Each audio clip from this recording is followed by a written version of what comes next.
crew of the TALON. Life as a pirate is hard, dangerous, and short. Such men are at risk of capture and execution every time they venture out into the open sea to pursue their spoils. It's not surprising, then, that they would seek to legitimize their name and protect the lives of the lesser criminal, if not dubious, label of privateer. This desire has fueled an entire market in the sordid port of Five Fingers, where convincing forged letters of marque are created and distributed.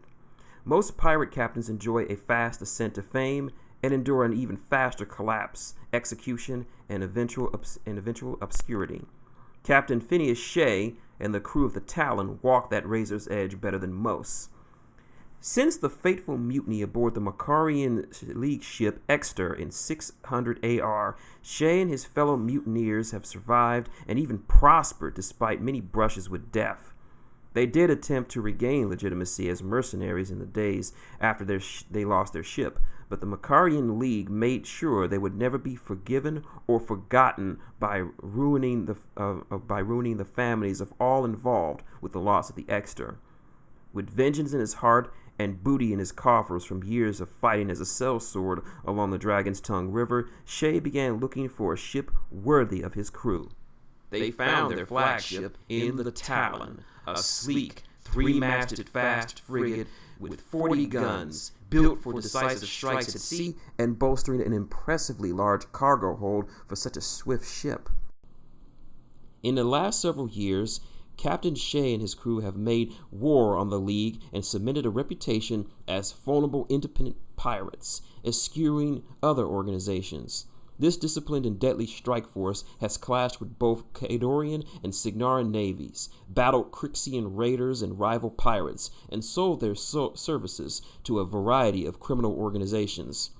The network industry of the Ruick exile Lord Joan Rockbottom has allowed them to maintain tenuous relations at several ports willing to overlook their status, and Rockbottom also arranges lucrative contracts for some on the crew who want independent mercenary work when the TALON is between operations or tied up for repairs.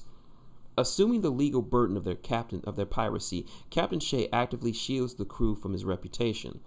Phineus has managed to evade incarceration on charges of piracy, but he is wanted in both Cador and Signar for this charge. The TALON has been seen in ports like Five Fingers, Blackwater, and even Clocker's Cove, but its home is a smuggler's haven on an unmarked island between Cardova and Breck. The crew has largely seized control of this small town, which they have taken to call Bottomton, after Joan Rockbottom, its unofficial mayor. Here the ship can make repairs, store supplies, and lay low between operations.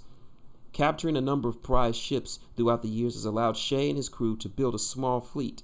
It is rumored that Captain shae might even be in the secret employ of King Bard Cathar II, with a secret but legitimate letter of marque allowing him strikes against Mateau merchant housing shipping.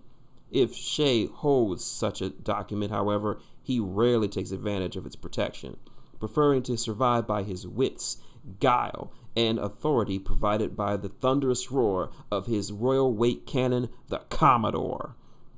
The TALON Charter, which all of shae's crew must obey, effectively declares war on the Macarian League and their shipping lanes, though the crew will seize shipping vessels from other trade organizations and even periodically engage in various naval battles. The charter delineates terms for dividing up the spoils gained from the plunder of these ships, genuinely granting larger shares to the more senior crew members. New recruits are constantly brought in to replace those killed in battle, but the rewards for those who survive have proved worth the risk. The charter has recently been expanded by Lord Rockbottom to allow for other ships to join in on these endeavors and the appropriation of their shares by negotiation. This was necessitated by the combined efforts with the Calamitous and other ships in Montador's small fleet. These privateers have proven willing to coordinate efforts against the Macarian League for their own profits, whether by land or by sea. When gathered together under a single banner with the warjacks and warcasters at their disposal, these pirates and privateers have proven superior to any regular army or naval force of comparable size.